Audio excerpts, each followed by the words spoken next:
전에 간단한 양력을 소개해드리겠습니다.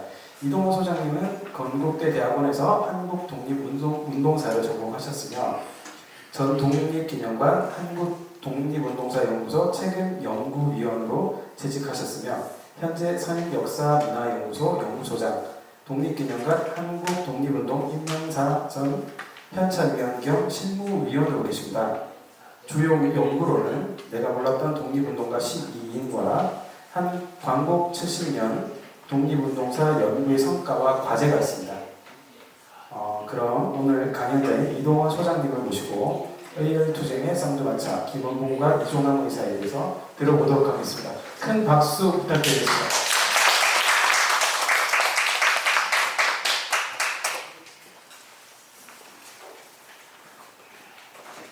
안녕하십니까. 예, 반갑습니다. 방금 소개받은 이동원입니다. 저도 고향이 부산이라서 사투리를 좀 많이 씁니다. 예, 저는 지금 제 소개를 해주셨는데 간단하게 제가 할 말씀만 드리겠습니다. 저는 독립군입니다. 독립군이라고 자부를 합니다. 제 아이디를 독립군이라는 아이디를 쓰고요. 독립운동사를 공부합니다. 저는 1985년에 석사를 마치고 우리 선생님들 독립기념관 다 가보셨죠? 한 번씩은 다 가보셨을 겁니다.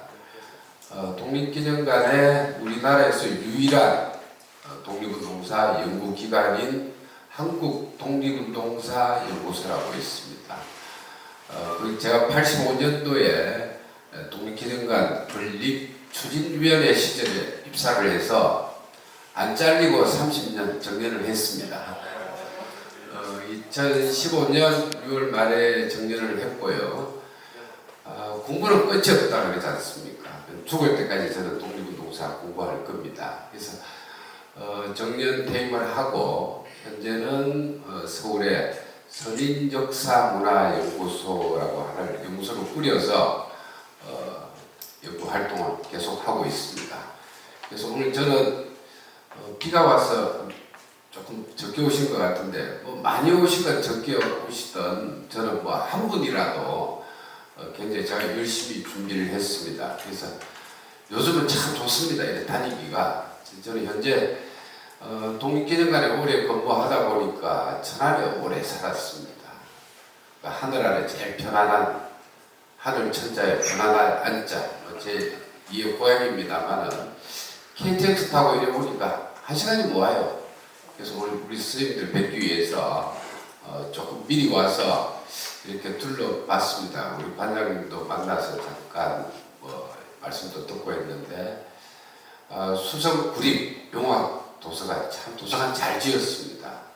요즘 도서관이 이제 책만 이렇게 빌려주는 그런 기능이 아니고 정말 다양한 문화 공간으로 용학 도서관에서 많은 행사를 하는 것 같습니다. 그리고 오늘 이 자리에 계신 우리 선생님들 보니까 저보다 다 선배님들인 것 같습니다. 저는 머리가 나빠서 나이가 해마다 바뀌더라고요. 저는 56년생입니다. 그래서 우리 친구들이 특히 남자들이 그렇죠. 만나면 야, 주민등 좀 보자. 네가 형이냐 내가 형이냐. 그럼 저는 그럽니다. 야, 먼저 가는 사람이 형이다. 나이는 중요하지 않고요. 그래서 조금 이 독립운동사가 좀 답답합니다. 저도 평생 공부를 했습니다만은 그래서 조금 재미있게 하기 위해서 제가 여담을 말씀드렸습니다. 요즘 신문지상에 약살에 대해서 참 논란이 많죠. 뉴스의 소음 문제 등등. 제가 오늘 제목을 의열투쟁의 쌍두마차 김원봉과 이종환 의사 이렇게 제목을 붙였습니다. 저도 이 의열투쟁에 대해서 관심도 많고 특히 이종환 의사는 여기 대구 분이시죠. 김원봉 선생은 밀양 분이십니다만은 이종환 의사에 대해서는 제가 학교에서 논문을 처음으로 썼습니다. 그래서 이 독립운동사를 제가 공부를 해보니까요, 책상에 앉아서 하는 공부가 아니더라고요. 발로 뛰어야 됩니다. 자료 찾으러도 다녀야 되고, 저희 지도 교수님이 그런 말씀을 하셨습니다. 역사학자는 가보지 않고 얘기하지 마라. 중국이 못 가봤지 않습니까? 옛날에 중국하고 수교가 됐습니다. 얼마든지 갈 수 있죠. 그래서 제가 특히 이제 약산 김원봉 선생과 그 이종환 머사에 대해서 굉장히 관심과 애정을 많이 가지고 있습니다. 그래서 제가 준비한 PPT로 독립운동사는 사실은 사진 자료가 제일 중요합니다. 우리 선생님들 알다시피 사관이 역사를 기록할 때는 잘못 기록할 수도 있습니다. 제가 예전에 논문을 쓰면서 사진을 주로 달았더니 우리 지도 교수님이 야단을 치시더라고요. 너 무슨 사진을 주를 다냐? 선생님, 제가 생각하기에는 사진은 거짓말을 안 합니다. 그래서 사진 자료를 나름대로 많이 찾고 있습니다. 요즘. 그래서 제가 하여튼 찾을 수 있는 데까지 제가 이 파워포인트를 몇 번 수정을 했습니다. 좀 더 정확한 내용, 이 아까운 시간에, 늦은 시간에 우리 오시는 선생님들을 위해서 자료 하나라도 더 찾아서 보여드리겠다 해서 자료를 열심히 찾았습니다. 자, 하나씩 넘기면서 제가 설명하면서 이렇게 강의를 진행하겠습니다. 김원봉 선생은 1898년에 태어나셔서 언제 돌아가셨는지 잘 모릅니다. 1958년에 숙청당했다고 뭐 다 아시죠? 48년에 월북을 하셨는데 아직까지 캐션 마크가 치어져 있습니다. 근데 약산성에 대한 자료가 요즘은 굉장히 많아졌어요. 연구자도 많아졌고 제가 사진 2장을 일부러 이렇게 소개를 했습니다. 우리 선생님 약산 김봉 선생님 참 잘생겼죠? 참 미남입니다. 왼쪽 사진은 이제 양복을 입은 사진이고 오른쪽 사진은 조선의용대 대장으로 활동하실 때 뭐 암살이라는 영화 다 보셨죠? 네. 나 밀양 사람 김원봉이요. 대단한 분입니다. 백범 김구서장하고 거의 쌍벽을 이룰 정도로 많은 활동을 하신 분인데 하나하나 넘기면서 자세하게 말씀드리겠습니다. 자, 출생과 성장입니다. 본가는 김해고요. 호는 약산, 경남 밀양 출신입니다. 밀양에 가면 의열투쟁의 본향이라고 그럽니다. 안동에 가면 유림의 본향이라고 그러고 참 놀라운 체질들이 있습니다. 한 동네에서 굉장히 많은 의사들이 활동을 하셨고 태어났고 이따가 제가 보여드리겠습니다. 부친은 김주익이고 모친은 계보가 2분이 계십니다. 원래 친모는 이경영 그리고 박순남, 천연희 이렇게 계모가 2분이 계십니다. 그래서 물론 배달한 형제들입니다만은 후남 이녀 중에서 장남입니다. 그 다음에 이제 이 독립운동사를 공부하다 보면요. 왜냐하면 국내에서 활동을 못하고 중국, 러시아에서 활동할 때 본명을 못 쓰죠. 중국 복장으로 위장을 하고 가명을 참 많이 씁니다. 약산 선생은 가명이 13개나 됩니다. 여기 보시면 독립운동 당시에 쓴 가명이 황포공관학교에 입교할 당시에는 채림이라는 이름을 썼고요. 중국 국민당 정부를 상대로 외교 활동을 할 때는 김약산, 진국빈 이런 이름을 썼습니다. 그 외에 이충, 김세량, 왕세덕, 아밀, 아미, 암산, 왕석, 운봉, 김국빈, 진충, 김약삼 등 변성명 또는 통신 암호명으로 이렇게 이름을 바꿔서 활동을 하셨습니다.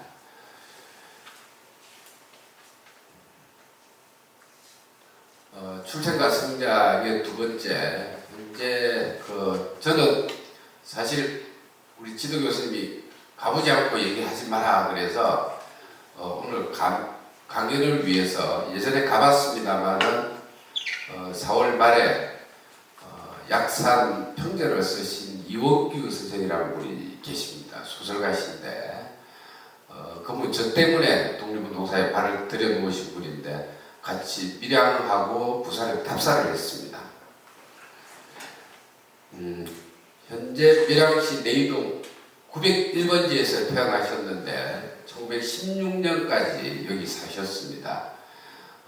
약산 선생이 태어난 생가에 지금 밀양 의열 기념관이 서 있습니다. 그래서 1926년경까지 가족들은 밀양시 부북면 감천리 57번지로 이사를 해서 8.15 강복대까지 거주를 하셨다고 합니다.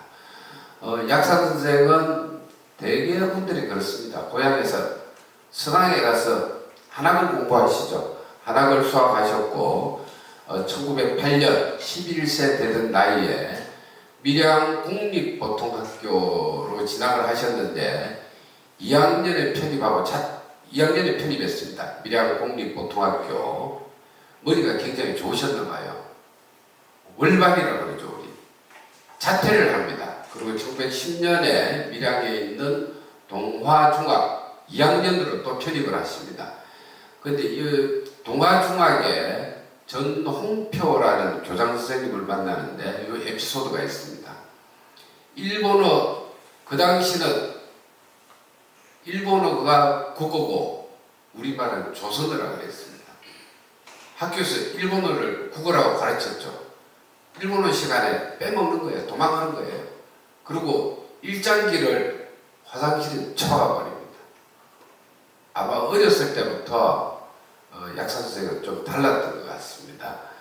그래서 중학교 다닐 때부터 일본과의 투쟁을 했고 민족 교육에 많은 관심을 가졌습니다. 그래서 이 동화학교는 나중에 일제가 폐쇄를 시켜버립니다. 그리고 이제 1913년에 서울로 올라가셔서 중학학교 2학년에 전부 편입을 하시죠. 1학년에 들어가시는 게 아니고 여기도 편입, 여기도 편입, 여기도 중학학교 편입을 해서 학교를 공부를 하시다가 1916년에 중국 텐진의 덕하학당이라는 이 독일을 덕국이라고 그러죠. 프랑스를 불국이라고 그러고 이 독일로 유학을 결심하고 독일어를 공부합니다. 그 이유는 독일이 군사가 굉장히 강한 나라였습니다. 그래서 약산 선생은 나는 독일로 가서 군사학을 배워서 장차 독립운동 지도자로 거듭나겠다라고 결심을 하신 것 같습니다. 그래서 1918년에 난징 진닝대 검릉대학입니다. 진닝대학에 입학해서 이때부터 중국 망명 생활을 시작하십니다. 1918년입니다. 그리고 이제 우리 스님들 잘 아시는 우당 이해영 일가 아시죠? 서간도에 신흥무관학교에 입학을 하십니다. 이거는 김원봉 선생이 밀양 공립보통학교 2학년 수료 대장입니다. 1911년 자료고요.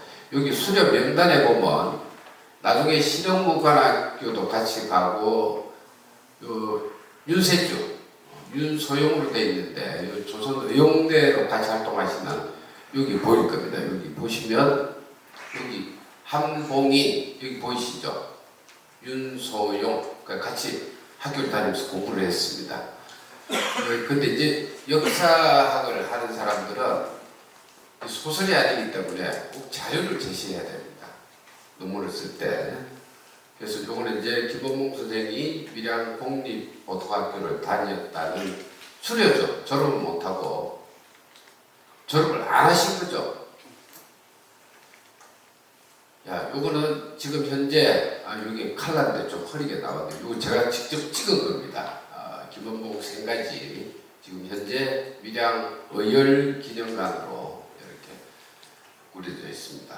밀양시 내이동 901번지. 아마 우리 선생님들 이달 말에 다음 주 3주 강의 듣고 또 답사를 하신다고 그러더라고요. 예, 참 좋은 프로그램인 것 같습니다. 답사를 하시면 이 답자가 밝을 답자거든요. 요즘 안 가본 사람이 있다 하지만은 가보시면 느낌이 참 다를 겁니다. 여기 제가 아까 말씀드린 요 한 동네예요. 한 동네인데 여기 밀양에 가면 밀양 항일 운동 테마거리 이렇게 돼 있는데 여기 같이 의열투쟁 하신 분들이 여기 다 집이 다 모여 있습니다. 희한하죠? 여기가 김원봉 생가지 의열기념관 들었을 때고 여기가 윤세주 생가지 윤치영 김병환 이거 다 동지들입니다. 황상규 이거는 김원봉 선생님 고모부죠. 고인덕 다 같이 의열투쟁하신 동지들이에요. 어떻게 그렇게 한 동네에서 이렇게 집이 다 붙어 있습니다. 어릴 때부터 이렇게 뭉쳤던 것 같아요. 우리 의열투쟁하자. 여기 가보시면 그 밀양 의열기념관에 자세하게 설명이 되어 있습니다. 이 사진은 사진이 좀 상태가 안 좋습니다. 흐린데 부친 김주익이고 계모 두 번째 계모죠. 전년이.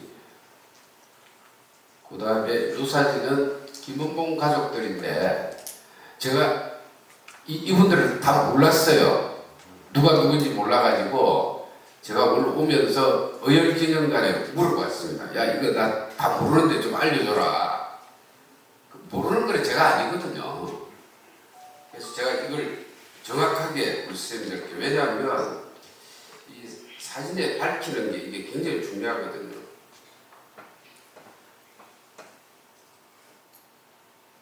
여기 보시면 여기가 이제 부친 김주익이고 여기가 계모 천년이 여기는 처남입니다. 처남인데 이름이 김병환입니다. 여기가 이제 다 동생들인데 배다른 동생들이죠. 동생들인데 여기 앞에 이제 이학봉 여사라고 이분은 막내입니다. 막내. 딸 하나밖에 없어요.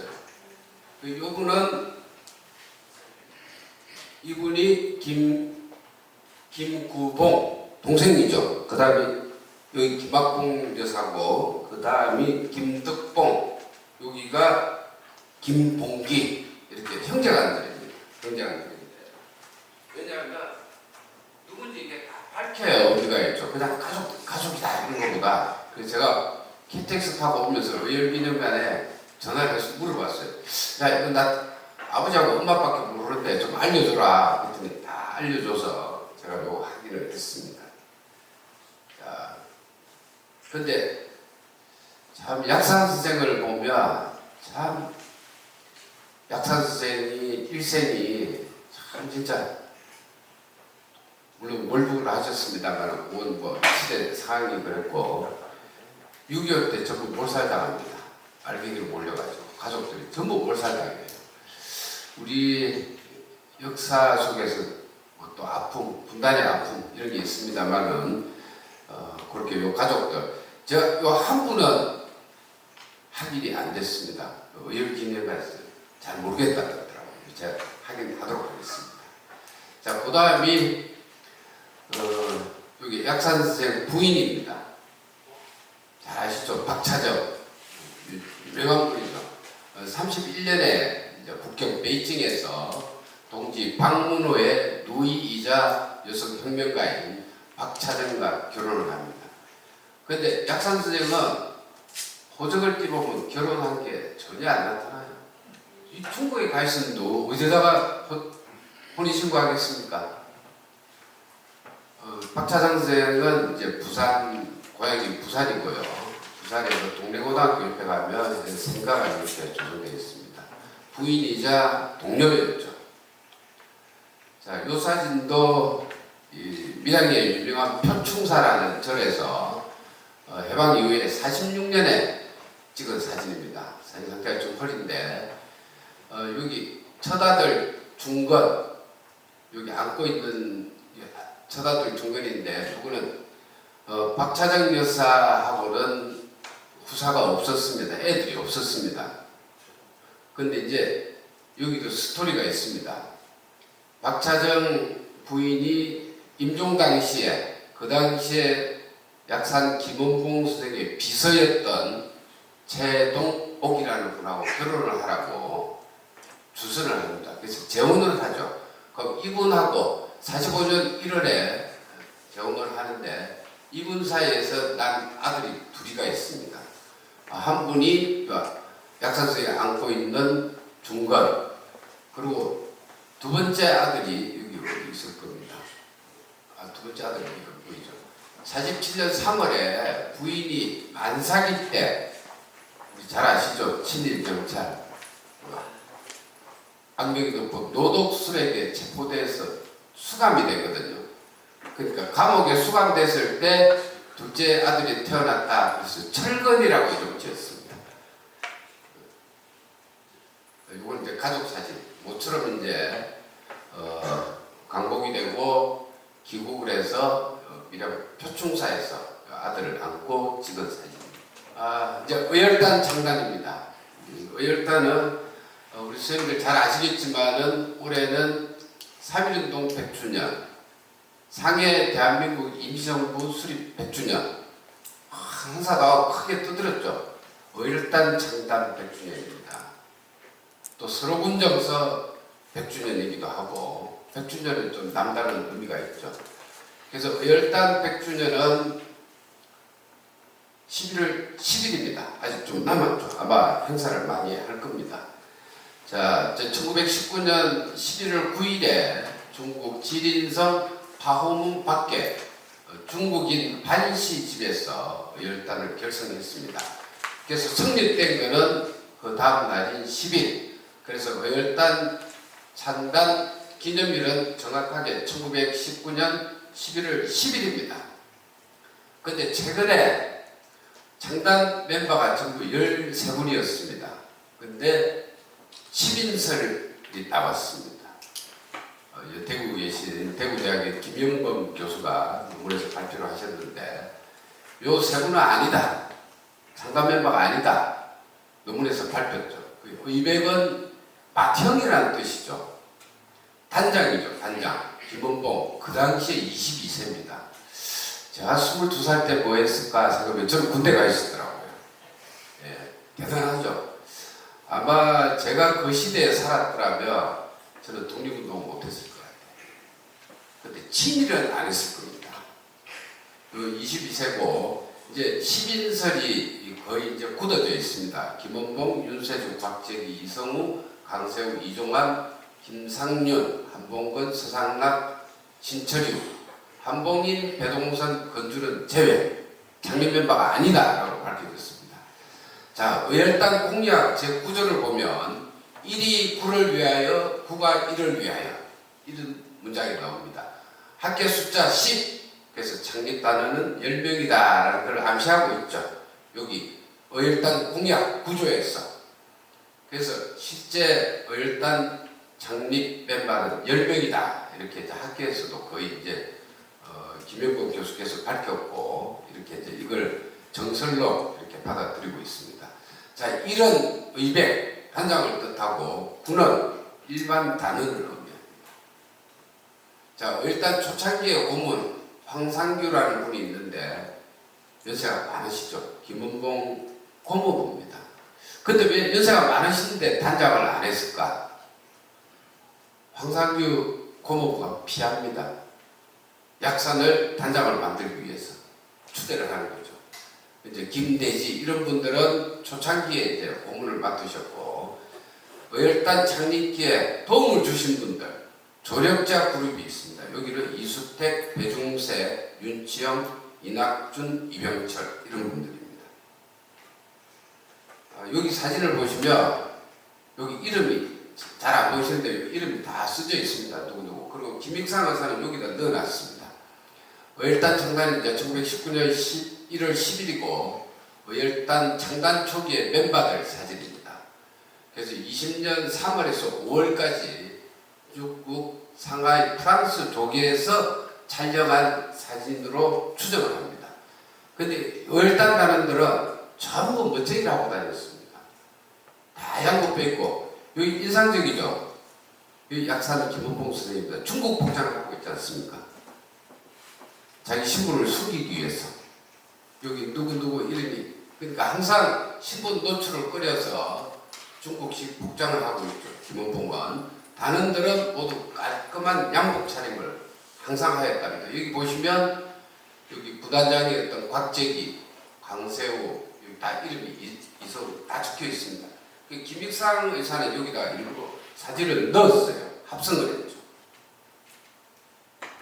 그 다음에 이제 의열단 공약입니다. 공약이 10개가 있는데 사실 제가 우리 선생님들 좀 자료를 이렇게 준비해서 나눠드렸으면 좋은데 이게 페이지가 너무 많아서 미리 다 출력을 못했습니다. 아마 필요하신 분들 나중에 휴대폰 번호를 알려주시면 제가 오늘 강의한 내용을 우리 이동 선생님 이렇게 신청을 하시면 제가 보내드리겠습니다.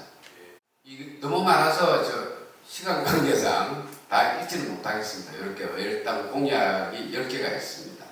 그 뒤에 간단한 것만 설명을 드리겠습니다. 자, 최고 이상 4개의 항목입니다. 여기 보십시오. 외놈을 몰아낸다. 구축 외놈.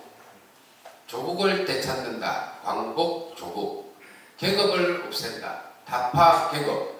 토지를 고루 나눈다. 평균 집권. 그러니까 의열단이 그냥 이렇게 투쟁만 한 게 아니고 여기 공약을 보면 이미 계급을 없애자. 토지를 고루 나눠주자. 이런 것도 들어있습니다. 일단에 공약에. 이게 강령도 20개 전화됩니다. 이것도 나중에 제가 시간 관계상 자세하게 강령도 다 만들어져 있죠.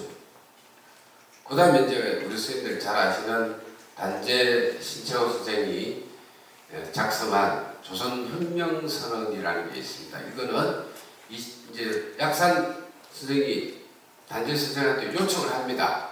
이런 걸 좀 만들어 주세요. 그래서 23년 1월에 신채호가 의열단의 독립운동 이념과 방략을 이론화하여서 청정한 선언서입니다. 굉장히 중요한 자료죠. 조선혁명선언에서 쭉 내용이 이렇게 나옵니다.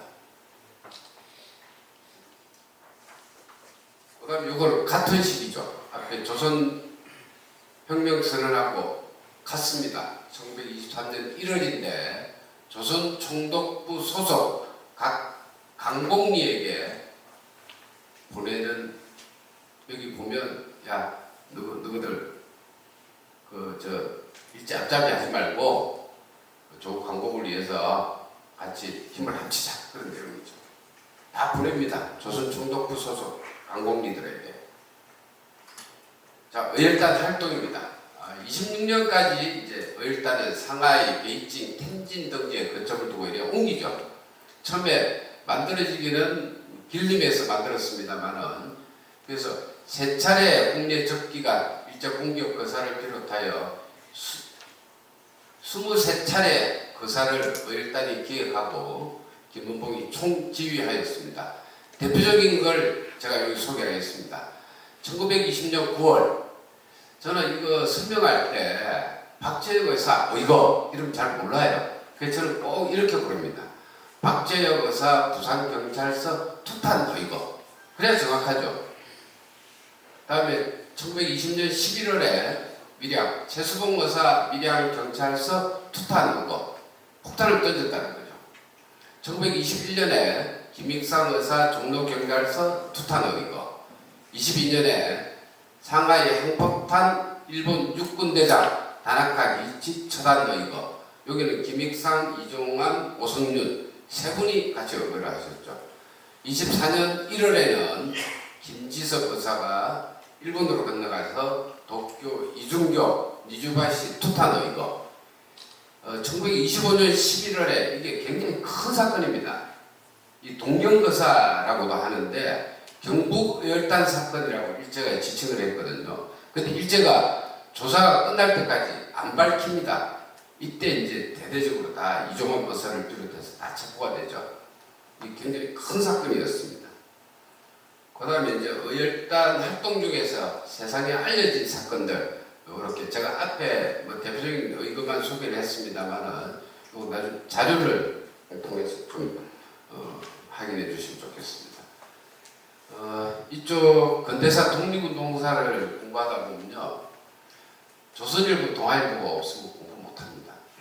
요즘은 데이터베이스가 구축이 돼 있고 좋은데 예전에 제가 공부할 때는 그 축세판이라고 조그마한 거 있습니다. 깨알 같은 글씨 그거 확대경 들대서 보고 해서 제가 시력이 많이 나빠졌습니다만 신문 자료가 굉장히 중요합니다. 이 신문 자료는 1923년 1월 김상욱 의사 종로경찰서 투탄 의거와 2월 폭탄 반입 사건을 보도한 동아일보 호해입니다. 호해. 여기 보면 의열단 의백 김원봉 21살 때 사진. 일단 단장은 22살 때 하셨거든요. 굉장히 젊은 청년이죠. 이런 동아일보 기사가 여기 다 기사를 보면 자세하게 나와 있습니다. 그 다음에 우리 선배 의열단 규모가 참 궁금하시죠? 과연 의열단이 몇 명이나 됐을까? 이 비밀결사단체이기 때문에 정확한 자료는 나타나지 않습니다만은 제가 조사한 자료 여기 한둘 5가지가 있습니다. 여기 보면 조선 총독부가 파악한 인원, 1923년 11월 32일 조선 총독부가 파악한 것은 70여 명이다. 24년 1월에는 200여 명이다. 주로 밀정 보고에 정부에 의해서 이렇게 조선 총독부가 파악을 해서 요거는 조선 총독부 자료에 다 나와 있습니다. 자료가.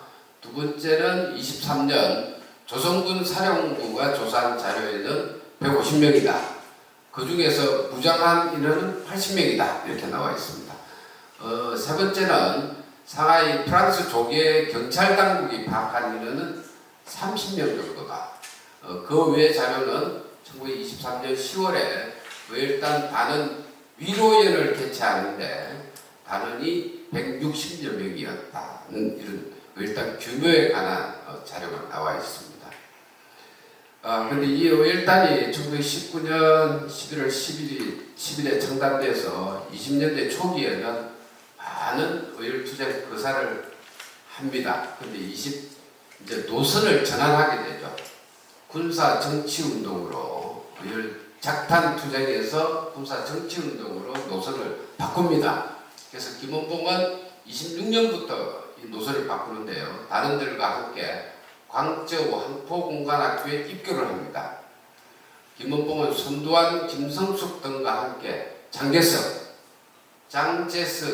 여기 그 당시 항포공관학교 교장입니다. 방문하에서 논의를 해서 입교를 허락받고 항포공관학교에 입교를 합니다. 1926년 3월 8일 날 사기생으로 입교를 하는데 요거는 입학식이 3월 8일이고 예비 과정은 1월 달부터 시작을 합니다. 근데 이게 굉장히 10월에 졸업하거든요. 6개월간 속성입니다. 속성으로 군사 정치 교육을 받고 10월 5일 날 졸업을 하죠. 그러니까 불과 6개월간 군사 훈련과 정치 교육을 받고 항포공관학교를 졸업합니다. 그 당시에 항포공관학교 졸업생이 2,654명인데 김원봉은 입교 당시에 김원봉이라는 이름으로 입교하지 않고 채림이라는 이름으로 입교를 합니다. 그러니까 김원봉이 이런 가명을 쓴다는 걸 모르면 채림이 김원봉인지 모르는 거죠. 그 다음에 박효삼, 박건웅 등 24명이 이렇게 이제 항포공관학교에서 군사교육과 정치교육을 받고 근대적 군사 지식을 습득하고 항일투쟁 역량을 강화합니다. 그리고 29년에는 베이징에서 레닌주의 정치학교, 32년에는 난진 조선혁명군사정치간부학교를 설립하고요. 교장에 취임하고 150여 명의 독립운동 지도자를 양성합니다. 여기 이제 앞에서 제가 사진에서 설명을 드렸죠. 31년 3월에 베이징에서 박차정과 결혼을 합니다. 그 다음에 여기 이제 항포공관학교 정문 모습입니다. 요거는 이제 선생님들 잘 아시는 조선의용대 38년 10월 10일 여기 가운데가 여기가 약산입니다. 약산이고 여기가 윤세주 이렇게 이 조선의용대는 중국 관내의 한인 최초의 한인 부대입니다. 한인들로만 보면 군복도 반듯하게 입고 무기도 많이 갖춥니다. 요거는 조선노용대 제식훈련 환경이고, 요거는 조선노용대 대적 선전활동, 그런 사진이 남아 있습니다. 요거는 이제 약산 선생은 한국 강복군 부사령 겸 제1대장, 강복군 제1대가 전부 조선의용대입니다. 조선의용대가 강복군으로 들어가는데 조선의용대가 강복군 일지대로 편성이 되죠. 그래서 임시의정은 의원, 임시정부 국무위원 겸 국무부장, 국방부 장관이죠. 지금으로 치면. 그리고 이제 일제가 항복을 해서 이제 참 안타깝게도 다 개인 자격으로 귀국을 합니다. 그래서 약산 선생은 45년 12월 1일 이진으로 귀국을 하는데 27년 만에 귀향입니다. 이 뒤에 계신 분이 약산이고요. 김구 선생이고 이시영, 김교식, 여기 조소환 이런 분들입니다. 자, 김은봉 선생이 동아일보에 귀국 소감을 이렇게 밝혔습니다. 이건 제가 좀 읽어보겠습니다. 거무 정치는 인민을 행복스럽게 자유스럽게 하기에 힘쓸 것은 물론이다.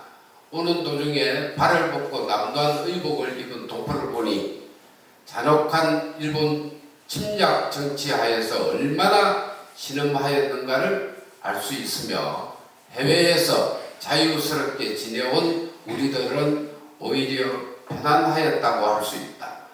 해외에서 28년간 풍상을 다 겪으며 투쟁하여 오던 동지가 많이 세상을 떠났고, 우리들은 황국하게 된 것은 여러 가지 감회가 착종하여 복을 매이게 합니다. 이런 귀국 소감.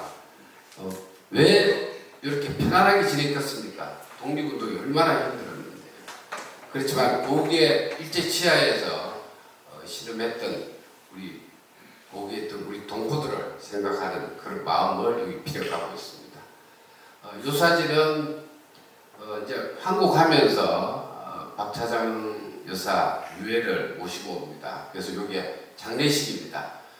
44년 5월 27일 날 중국 충칭에서 순국하는데, 전선에서 총 맞고 죽었다는 건 사실이 아니에요. 선전대에서 활동을 하셨거든요. 그래서 임정용인과 함께 박차정 여사 유해를 모시고 옵니다. 그래서 부산으로 가지 않고 제가 밀양에 가면 박차정 여사 묘소가 있습니다.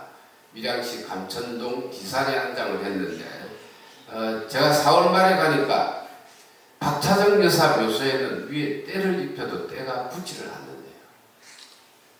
희한하죠. 제가 가봤습니다, 직접. 때를 올려놨는데 때가 안 붙어요.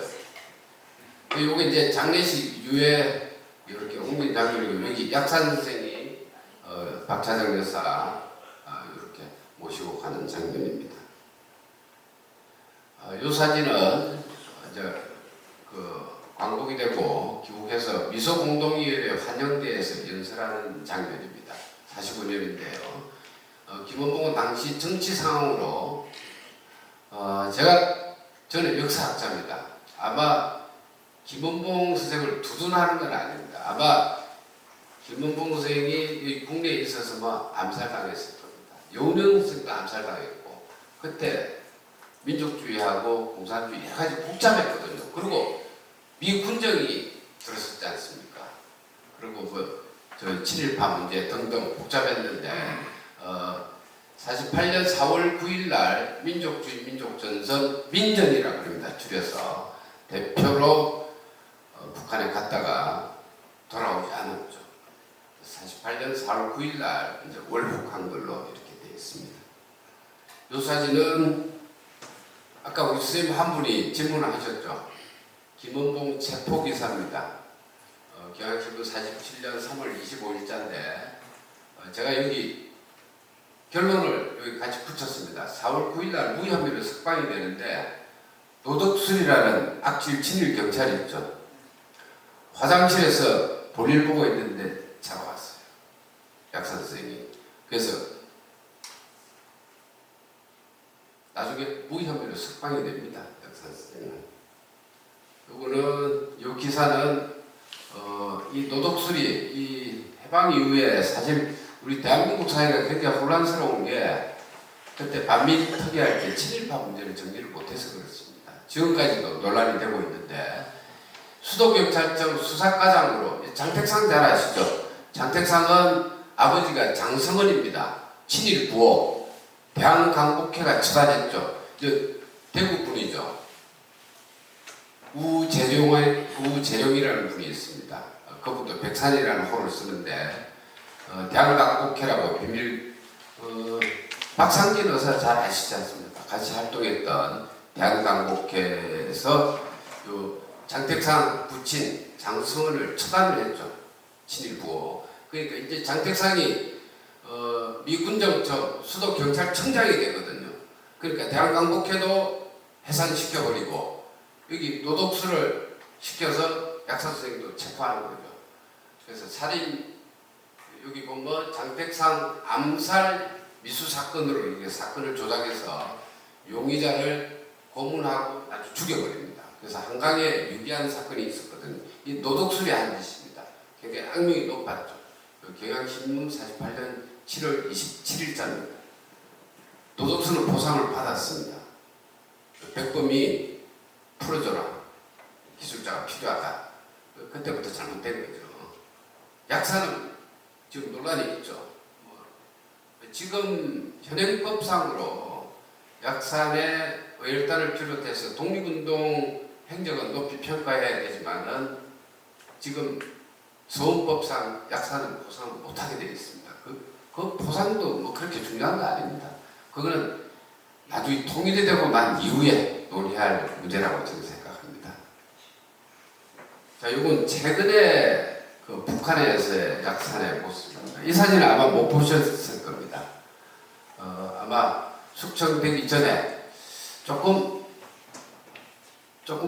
기백이 사진 보니까 조금 이제 기록에는 이제 북한에서는 국가검열상 요즘으로 치면 감사원장 하셨죠. 최고인민회의 상임 부위원장도 하셨고, 근데 58년 9월 9일 조수왕생 장례식 이후에 소식이 끊겼다 그럽니다. 그때 언제 돌아가셨는지 정확하지가 않죠. 그래서 58년에 최근에 이제 이런 자료가 공개가 됐습니다. 정우당 당수 김다련 숙장 때 같이 해임됐을 거다. 같이 숙청됐을 거다라는, 여기가 김일성이죠. 여기가 약산 선생이 최근에 이제 북한에서의 모습인데, 요거는 제가 이쪽 이 사진 가지고 계신 분한테 제가 부탁을 해서 좀 스님들 보여드리려고 좀 새로운 자료죠. 약산의 새로운 모습. 자, 그다음에 우리 스님들 제가 그 강연 제목을 의열투쟁의 상두반차 김원봉과 이종환 의사 이렇게 붙였습니다. 그 이유는 약산 김원봉 선생은 의열단 단장이셨고 의열단 창단 자금을 댄 분이 이종환 의사입니다. 나중에 곽재기 부단장에 이어서 나중에 부단장도 하십니다만은 그래서 제가 여기에 의열단 부단장 이종환 1896년 2월 24일 날 태어나셔서 30년 5월 29일 날 수고하십니다. 그래서 은행원에서 독립운동가로, 그리고 요 이종환 쌤 사진은 동아일보에 난 사진입니다. 사진 상태가 별로 안 좋죠. 집안에는 사진이 없어요. 그리고 이종환 의사 제가 논문을 발표하고 제가 손자분을 연락을 드려서 만났습니다. 부산에 살고 계신데 구성분들이 굉장히 고생을 하셨어요. 밀주를 담아서 몰래 팔아서 생계를 유지하셨다 그러고, 처음에는 자기 할아버지를 굉장히 원망을 했어요. 그런데 제가 논문 발표하고 나서 지금 많이 바뀌셨거든요. 이정근 선생이라고 손자분이 부산에 계신데, 이종환 의사도 참 눈물 날 정도로 참 그런 생활을 사신 분입니다. 그래서 약산이 의열단 단장이었으면 큰 역할을 한 게 의열단 창단 자금을 대고 부단장까지 하신 분이 이종환 의사입니다. 그래서 제가 의열투쟁의 쌍두마차 김은봉과 이종환 의사 이렇게 가게 제목을 붙였습니다. 자, 이종환 의사에 대해서 소개를 하겠습니다. 자, 출생과 성장입니다. 1896년 1월 12일, 당시는 전부 음력입니다. 이걸 뭐 전부 양력으로 환산해서 막 얘기하고 그러는데 그 당시는 전부 기록은 다 음력입니다. 대구 분이시죠. 경북 대구시 달성군 공산명 백안동에서 지금은 행정구역이 좀 바뀌었죠. 예. 부친은 이성능과 남은양씨 사이에 둘째 아들로 태어났고 본가는 하빈입니다. 하빈 이시 중에서 유명한 분이 상해 대한민국 임성부 국무총리를 하신 이동희, 그분도 하빈입니다. 본명은 종순, 아명은 종암. 바위같이 튼튼하게 오래 살아라. 그래서 요 바위 암자를 썼다고 합니다. 사용했고요. 이명은 외가성을 따서 주로 양건호라는 이름으로 활동을 합니다.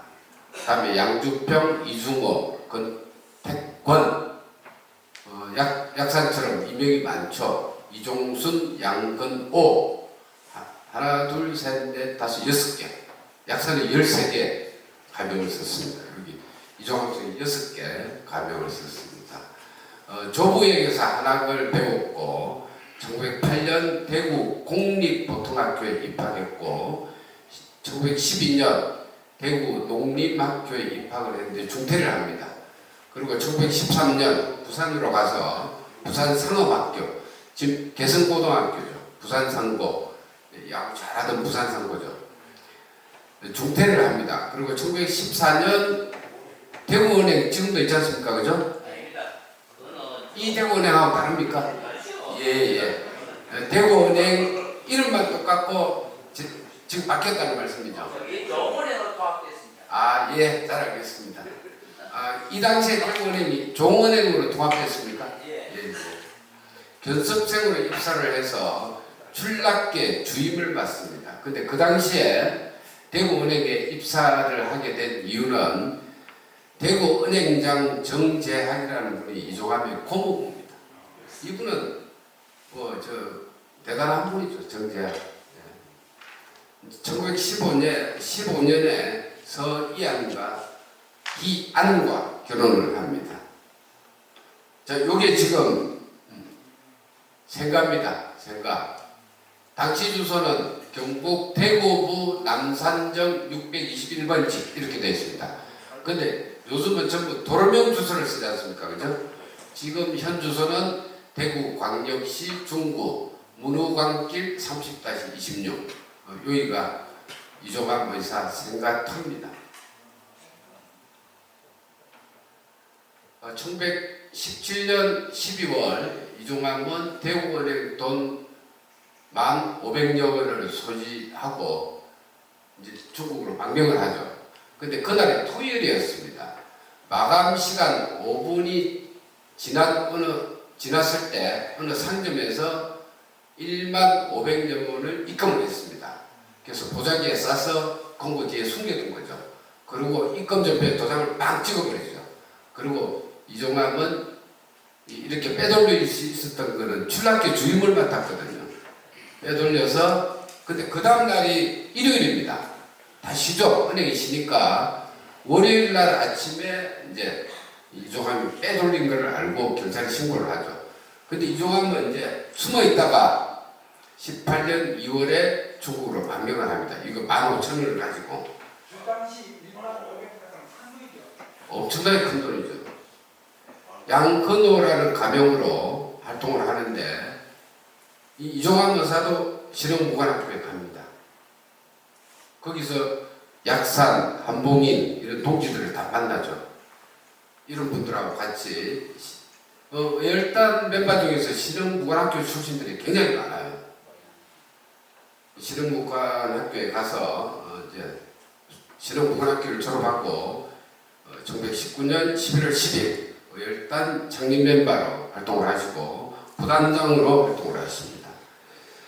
자, 이종암 선생이 얼마나 대담한 분이었던가 하면 제가 동아일보에서 찾아냈거든요. 논문 쓸 때 26년 11월 12일자 동아일보입니다.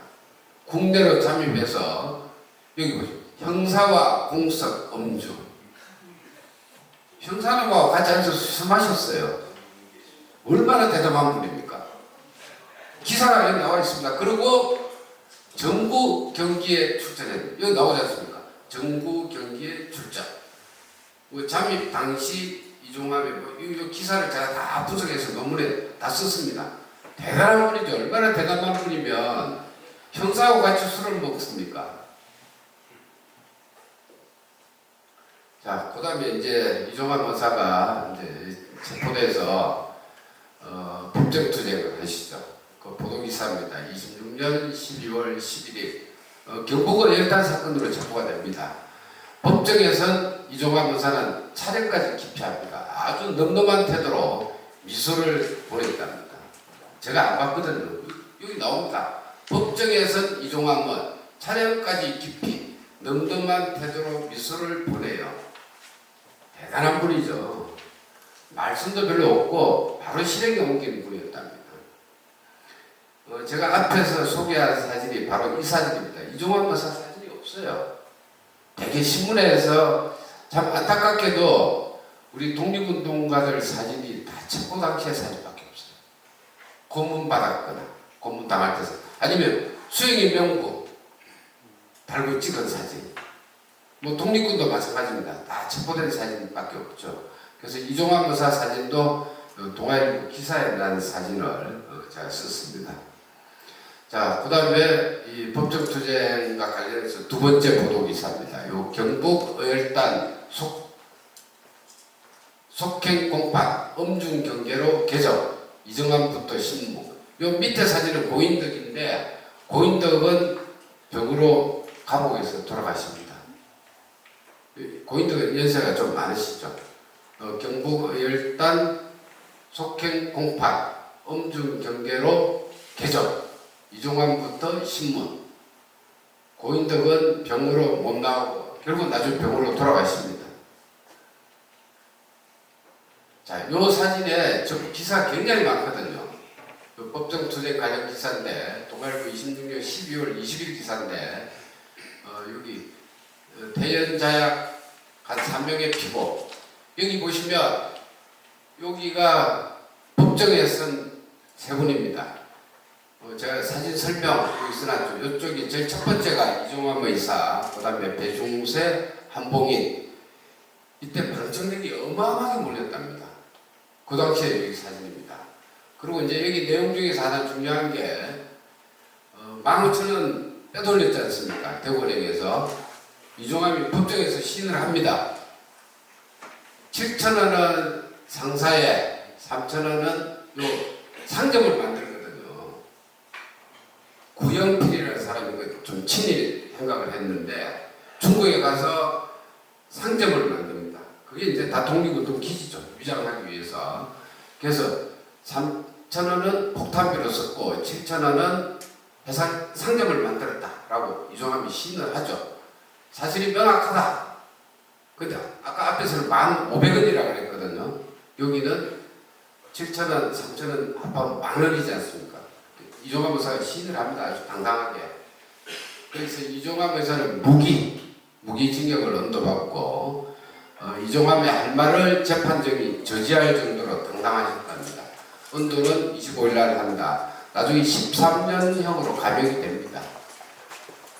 여기 요 관련 기사가 여기 굉장히 많습니다. 여기 배중세, 한봉인, 요 전부 요 관련 기사입니다. 26년 12월 20일자 여기부터 여기까지 전부가 요 경북 열단 사건 관련 기사입니다. 이제 순국입니다.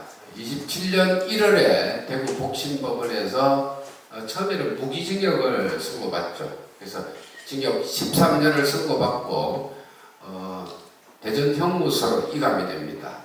그래서 30년 5월 19일 날 일제가 얼마나 고문을 했으면 위장병, 인후병, 폐병이 악화돼서 이제 다 죽게 생기니까 내보내주는 겁니다. 형 집행정지로 석방을 하죠. 그래서 열흘 만에 대구 남산역에 있는 백시 이종륜 집에서 요양을 하시다가 30년 5월 29일 날 그 당시 55세 나이로 이렇게 순국을 하십니다. 자, 그 다음에 이종환 목사 연보입니다. 대구 달성 하빈이 씨 사직공과 가문에서 출생했고 대구 농림학교, 부산상업학교 중퇴, 대구원행 출납계 주임 근무 중 거금을 인출하여 만주로 망명, 서간도 신흥무관학교 입학, 만주 길림성에서 일단 정단에 참여, 조선총독부 동양철치대사, 경성일보 폭파의거 추진, 박재영 의사의 부산경찰서 투탄의거 지원, 최수홍 의사의 밀양경찰서 투탄의거 지원.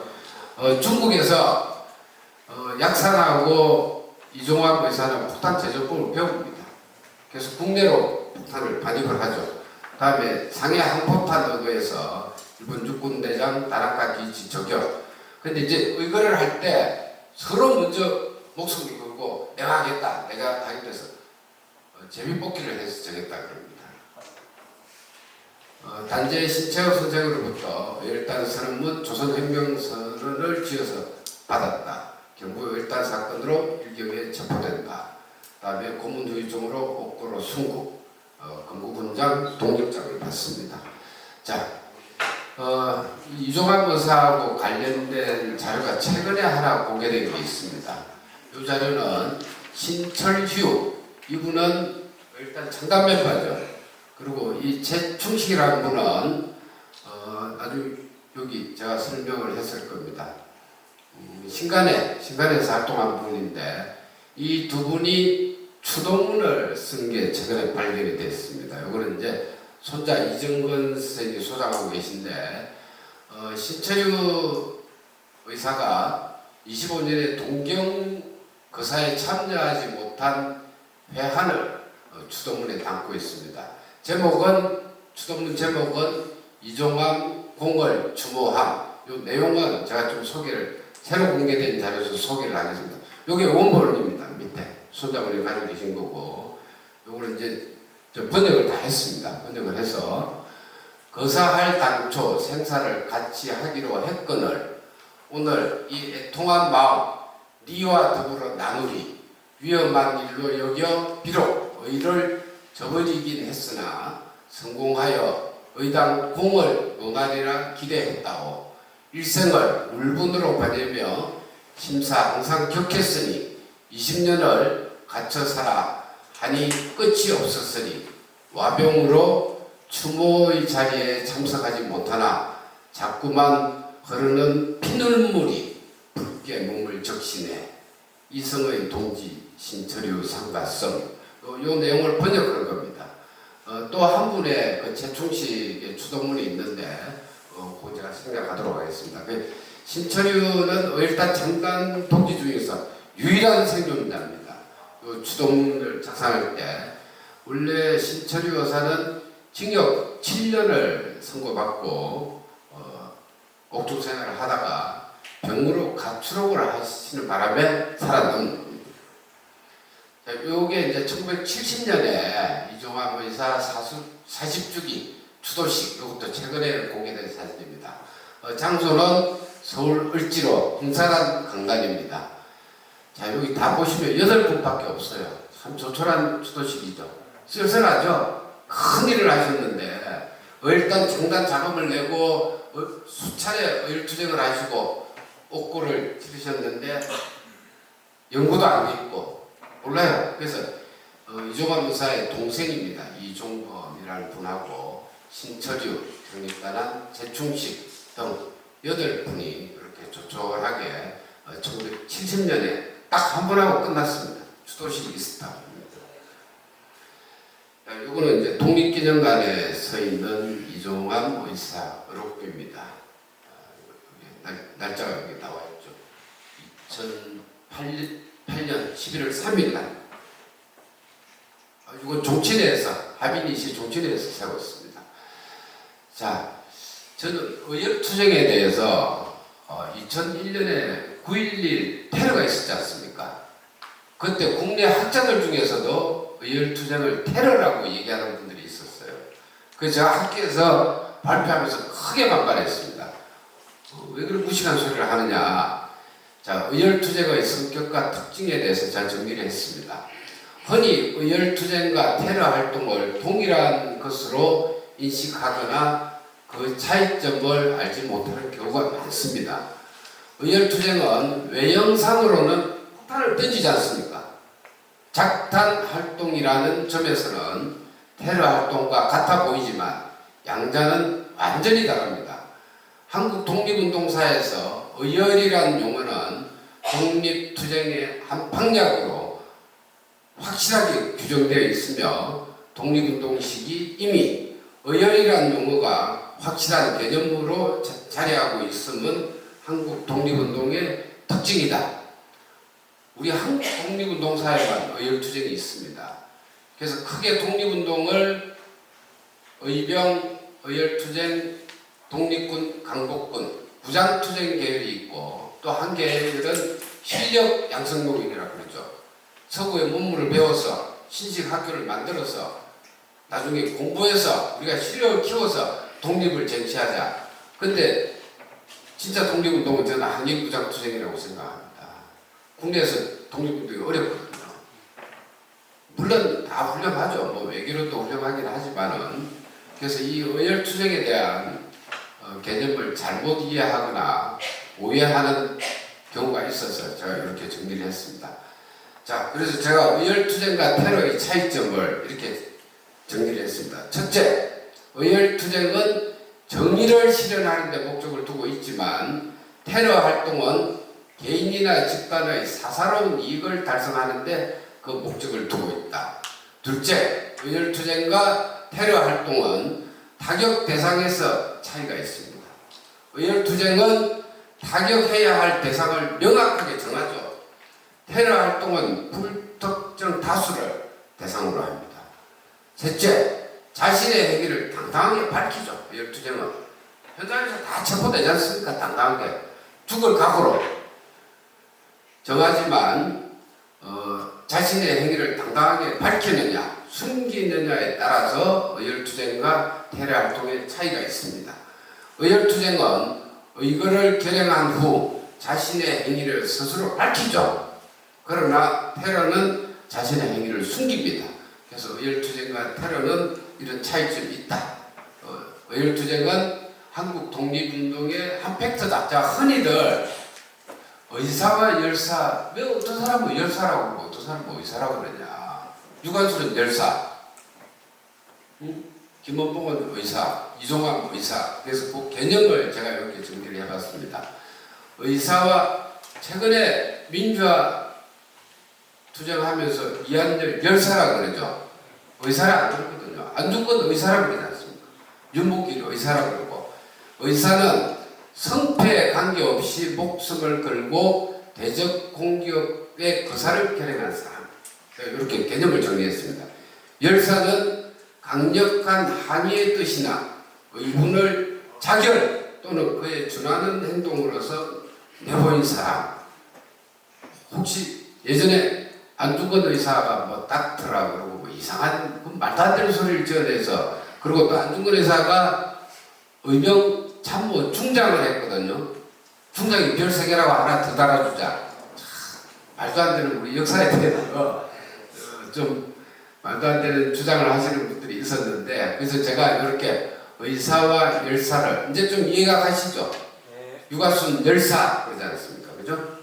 안중근 의사, 윤봉길 의사 이렇게 제가 한 개념을 정리를 해봤습니다. 자, 경청해 주셔서 감사하고요. 저는 항상 마지막에 하나를 꼭 얘기합니다. 저는 독립운동사를 공부하지만은 물론 안티 재패니즘이죠. 근데 일본은 비교하지 않습니다. 가깝고도 먼 이웃이라 그러지 않습니까? 일본과 우리 관계가 좋으면 우리도 좋고 일본도 좋은데 마지막에 저는 항상 이 얘기를 합니다. 일본은 참 무서운 나라입니다. 마지막 총독 아베 노부유키라는 지금 아베 총독 그 집안이 아닙니다. 인터넷에 잘못 얘기하고 있습니다.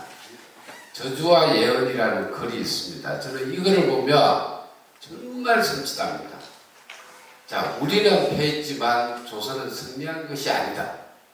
장담하건대 조선민이 제정신을 차리고 찬란한 위대했던 옛 조선의 영광을 되찾으려면 100년이라는 세월이 훨씬 더 걸릴 것이다.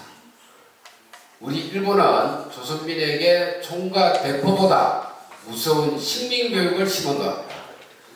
결국은 서로 이간질하며 노예적 삶을 살 것이다. 보라, 실로 조선은 위대했고 찬란했지만 현재 조선은 식민교육의 노예로 전락했다. 그러나 나 아베 노부유키는 다시 돌아온다. 얼마나 무서운 글입니까? 저주와 영. 그래서 저는 왜 이 글을 소개하는가 하면요, 제가 독립운동사를 공부한다고 해서 그런 게 아니고 요즘 대학에서 안 가르칩니다. 저도 대학에서 한 20년 강의를 했거든요. 애들한테 물어보면 몰라요. 뭔 얘기가 아니거든요. 우리 할아버지 할머니들 얘기입니다.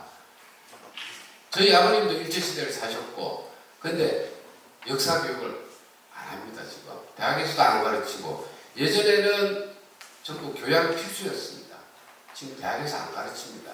그래서 우리 역사에 대해서 우리가 좀 관심을 갖고, 물론 여기 오신 선생님들은 다 관심도 있으시지만은 조금 우리 후세들에게 이 역사 교육이 정말 절실하다. 저는 아마 정년을 했습니다만은 지금도 뭐 열심히 활동하고 있습니다. 그래서 좀 열심히 달려가서 자료도 준비하고, 그래서 우리 역사에 대한 지금 교과서도 문제가 많습니다. 교과서도. 그래서 저는 정치인들이 역사를 이용하면 안 됩니다. 연구자들한테 맡겨야 돼요. 연구자들을 지원하고, 저는 역사 공부하는 것을 굉장히 자랑스럽게 생각합니다. 요즘 취업 안 된다고 대학은 아무도 안 옵니다. 머지않아서 외국의 대학에 가면 한국 연구소가 굉장히 많아요. 나중에 외국인 교수들이 와서 우리 역사를 가르칠 그런 지경이 될지도 모릅니다. 그리고 아마 약상과 관련해서 아마 질문도 하실 분이 많으실 것 같습니다. 저는 통일이 되면 우리 독립운동사 새로 써야 될 겁니다. 지금 분단이라는 아픔 때문에 우리 역사도 잘려져 있고, 뭐 벌써 강복된 지 오래됐지 않습니까? 아직 역사 강복은 하지 못했다라고 생각하면서 아마 저는 아마 오래오래 독립운동사, 그래서 저는 책도 많이 냈습니다만은 제 자랑이 아닙니다. 제가 관장님께 책을 한 건 용학도서관에 기증을 했는데, 연구가 안 된 분들을 저는 남이 안 하는 것만 찾아서 했어요. 그래서 책 제목도 좀 시원찮은 논문 빼고 1년이 12달이니까 내가 몰랐던 독립운동가 12인. 참 공부할 게 많습니다. 지금도. 그리고 이제 의열단과 관련해서는 예전보다 지금은 공부하기가 참 좋습니다. 사회주의 관련 자료도 다 볼 수 있고, 중국, 러시아 가서도 자료를 수집할 수 있으니까 약사뿐만 아니라 의열단에 대한 재평가는 당연히 필요하다고 생각합니다. 그건 연구자들의 몫이고 정치인들이 관여하면 안 됩니다. 정치인들은 지원만 하면 됩니다. 그래서 저는 올해가 3.1동 100주년, 상해 대한민국 임정부 100주년이긴 하지만은 이제 다가올 의열단 창단 100주년도 굉장히 좀 뜻있는, 그래서 아마 용학도서관에서 미리 이런 많은 행사를 하는 것 같아서 저는 굉장히 기쁜 마음으로 우리 선생님들 만난 것을 굉장히 영광스럽게 생각합니다. 자, 경청해 주셔서 감사합니다. 이상으로 제 강연을 마치겠습니다.